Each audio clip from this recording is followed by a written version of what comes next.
Why did he think he could get away with it this time? This is not new for the Russians. They've done this for a long time across Europe, but it was much more engaging this time in our election.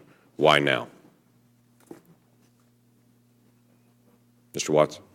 I think this answer is very simple and is what no one is really saying in this room, which is part of the reason active measures have worked in this U.S. election is because the commander-in-chief has used Russian active measures at time against his opponents. On 14 August 2016, his campaign chairman, after a debunked Incirlik... When you say his, who's his? Paul Manafort, okay. Cited the fake Incirlik story as a terrorist attack on CNN, and he used it as a talking point.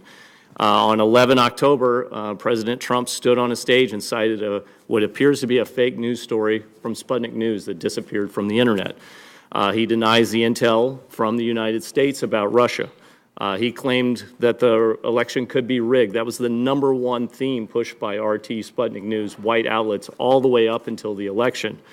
He's made claims of voter fraud, that President Obama is not a citizen, that Congressman Cruz is not a citizen. So part of the reason active measures works, and it does today in terms of Trump Tower being wiretapped, is because they parrot the same lines. So Putin is correct. He can say that he's not influencing anything because he's just putting out his stance.